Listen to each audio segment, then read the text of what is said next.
Second political science, राजनीति शास्त्र। Time आपका 2 घंटे का, 75 मार्किंग रहेगी।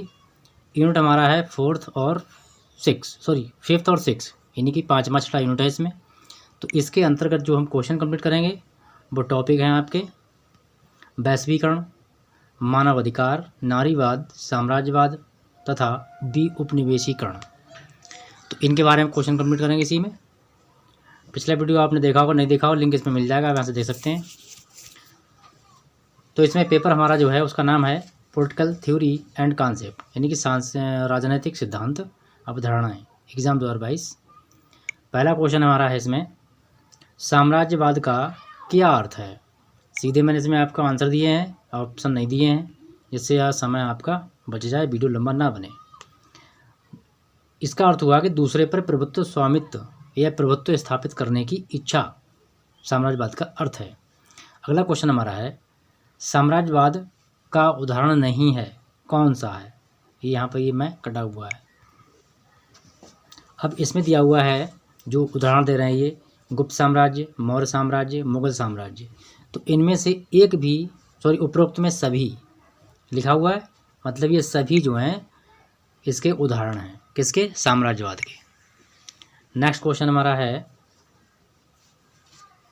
भारत में बी उपनिवेशवाद, यहाँ पर होगा बी, इस तरीके से बी उपनिवेशवाद के विरुद्ध प्रथम विद्रोह कब हुआ।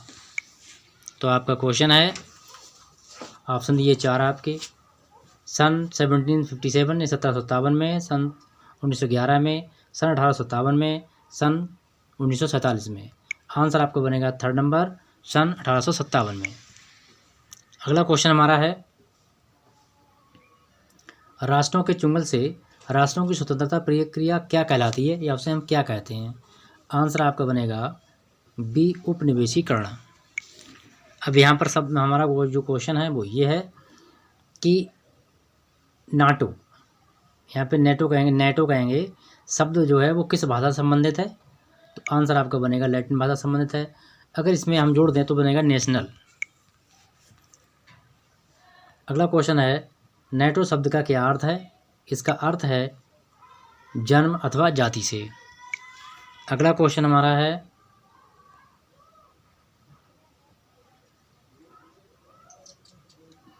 राष्ट्रवाद क्या है। तो इसका आंसर हमारा है सांस्कृतिक एवं आध्यात्मिक भावना है ये। अगला क्वेश्चन है, जातीय राष्ट्रवाद का आधार होते हैं या होता है। ऑप्शन दिए होंगे क्या क्या आधार होते हैं या होता है, तो उन्हें देख लेते हैं। आपका पॉइंट है पहला, एक समान वंशज एवं नस्ल, एक समान भाषा एवं वर्ण और एक समान संस्कृति एवं इतिहास। यहाँ पर आपके ये टॉपिक दिए हैं, ये सभी हैं इसके, ठीक है। अगला है, वैश्वीकरण की प्रक्रिया कब प्रारंभ हुई।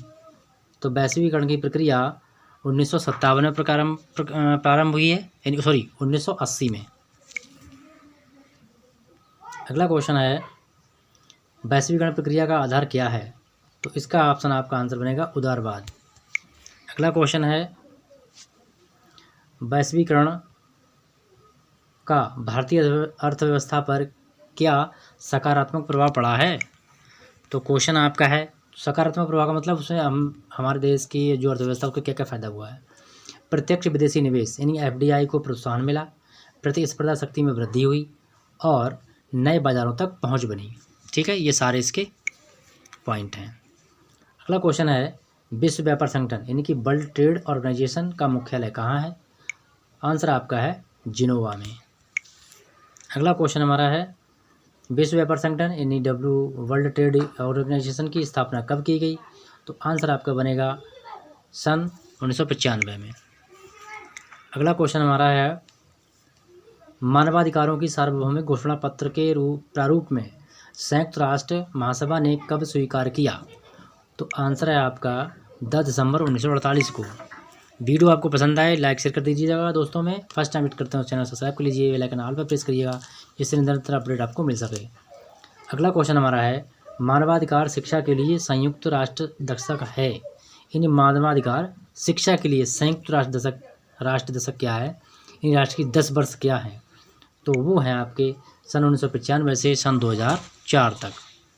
अगला क्वेश्चन आपका है अंतर्राष्ट्रीय मानवाधिकार दिवस प्रतिवर्ष कब मनाया जाता है। एक तो अंतर्राष्ट्रीय मानवाधिकार दिवस कब मनाया जाता है, फिर प्रतिवर्ष कब मनाया जाता है। तो वो टाइम है आपका प्रतिवर्ष 10 दिसंबर को मनाया जाता है अंतर्राष्ट्रीय मानवाधिकार दिवस। अगला क्वेश्चन आपका है संयुक्त राष्ट्र संघ के मानवाधिकारों की सार्वभौमिक घोषणा पत्र में प्रस्ताव सहित कुल कितने अनुच्छेद रखे गए हैं। तो इसमें अनुच्छेद आपके रखे गए हैं 30। अगला क्वेश्चन हमारा है निम्नलिखित में से कौन सा मानवाधिकार नहीं है। तो यहाँ पर दिया है आपका जीवन का अधिकार मानवाधिकार है, शिक्षा का अधिकार मानवाधिकार है, स्वतंत्रता का अधिकार मानवाधिकार है।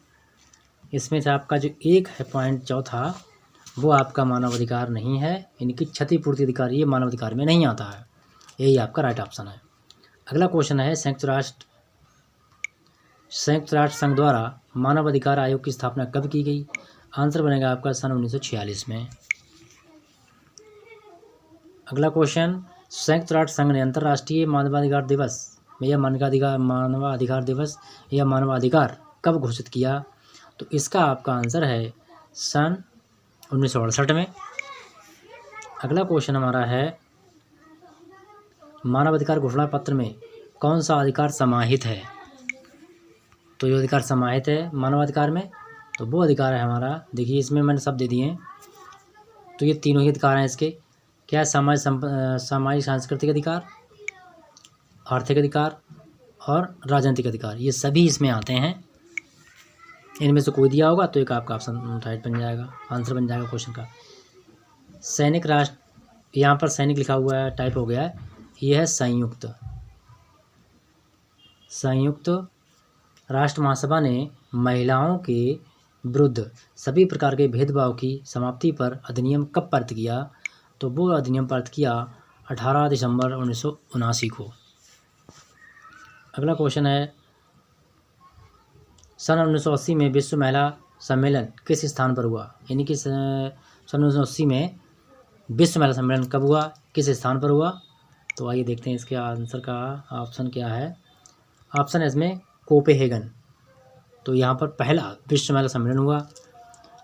अगला क्वेश्चन है हमारा निम्न में से किस देश में महिलाओं को मताधिकार प्राप्त नहीं है। तो यहाँ पर आपके ऑप्शन दिए हुए हैं अफगानिस्तान, कुवैत और स्विट्जरलैंड। इनमें कोई भी ऐसा देश नहीं है जिसमें महिलाओं को मताधिकार की स्वीकृति ना हो, अर्थात हो जाएगा इनमें से कोई देश ऐसा नहीं है जिसमें महिलाएं अपना मतदान ना करती हों। अगला क्वेश्चन है अध्यक्षात्मक शासन प्रणाली का मुख्य दोष क्या है। इसका मुख्य दोष है अनुत्तरदायित्व का होना। अगला क्वेश्चन है निम्न में से किस देश में संघात्मक सरकार या संघात्मक शासन प्रचलित है या शासन प्रणाली प्रचलित है। तो यहाँ पर आपके ऑप्शन है जापान है, इटली है, फ्रांस है और भारत। तो यही हमारा देश है, हमारे देश में यही शासन प्रचलित है।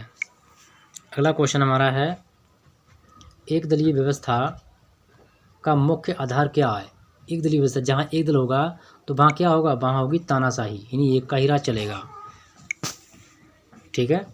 अगला है संसदीय शासन की एक प्रमुख विशेषता क्या है। तो संसदीय शासन की जो प्रमुख विशेषता है वो ये है कि दोहरी शासन प्रणाली या फिर दोहरी कार्यपालिका। ठीक है, इनमें कोई ऑप्शन मिल जाएगा, आपका आंसर ये रहेंगे, इनमें से बन जाएंगे। अगला क्वेश्चन है संसदात्मक शासन प्रणाली का मुख्य गुण क्या है। मुख्य गुण कौन सा है इसमें। तो इसका मुख्य गुण है मंत्रिमंडल का संसद के प्रति उत्तरदायी होना। इसी में अगला क्वेश्चन है हमारा किस शासन पद्धति में कार्यपालिका को दो भागों में बांट देते हैं। ठीक है, दो भागों में बटी होती है। तो वो हमारी जो शासन पद्धति है वो है संसदात्मक शासन पद्धति। अगला क्वेश्चन है समाजवाद का संबंध मुख्यतः किससे है। तो ये है हमारा श्रमिक वर्ग से, श्रमिक वर्ग से हमारा संबंध है इसमें। क्वेश्चन नंबर 32 है समाजवाद का सामान्य सिद्धांत क्या है। तो वो है पूंजीवाद का विरोध। अगला क्वेश्चन है समाजवाद का प्रमुख सिद्धांत कौन सा है। तो यहाँ पर आपका ऑप्शन बनेगा समानता का सिद्धांत। वेरी मोस्ट इम्पोर्टेंट क्वेश्चन है ये। दास कैपिटल एक पुस्तक, प्रसिद्ध पुस्तक है, इसके रचनाकार निम्न में से कौन है। तो रचनाकार हैं कार्ल मार्क्स, यानी कार्ल मार्क्स की ये पुस्तक है दास कैपिटल। अगला क्वेश्चन है पूंजीवाद को बढ़ावा मिलता है निम्न में से किससे? तो पूंजीवाद से किसको बढ़ावा मिलता है? आंसर ऑप्शन है आपके शोषण को, आर्थिक समानता असमानता को, वर्ग संघर्ष को, उपरोक्त में सभी।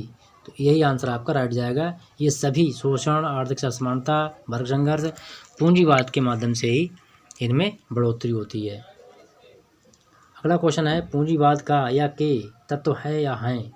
तो यहाँ पर दिए हुए हैं तत्व पूंजीवादी वर्चस्व, आर्थिक कार्यों की वृद्धि, स्वतंत्रता, संपत्ति पर निजी स्वामित्व का अधिकार, यानी इसका आंसर बनेगा आपका उपरोक्त में सभी। ये सभी इसके जो है आपके ऑप्शन बन जाएंगे। अगला क्वेश्चन है हमारा अराजकता विरोध करता है, किसका करता है? केंद्रीकरण का, पूंजीवाद का, और साथ ही लोकतंत्र एवं प्रतिनिधि शासन का, अर्थात आंसर बनेंगे आपके उपरोक्त में सभी। अगला क्वेश्चन है भारत जरा शांत करिए 1 मिनट के लिए। तो अगला क्वेश्चन है व्यक्तिवाद की विशेषता है या हैं? तो व्यक्तिवाद की विशेषताएं जो हैं वो क्या हैं? राज्य का प्रथम संस्था है, ये राज्य की प्रथम संस्था है। राज्य साध्य नहीं है बल्कि साधन है। यदि भाव्यम लेजिस फेयर की नीति बनाई जाती है, तो इसका अर्थ हुआ आंसर बनेगा आपका उपरोक्त में सभी। ठीक है, तो आई होप वीडियो पसंद आया होगा। पसंद आया तो लाइक कर दीजिए। फर्स्ट टाइम विजिट करते हो चैनल को सब्सक्राइब कर लीजिए, बेल आइकन ऑल पे प्रेस कीजिए।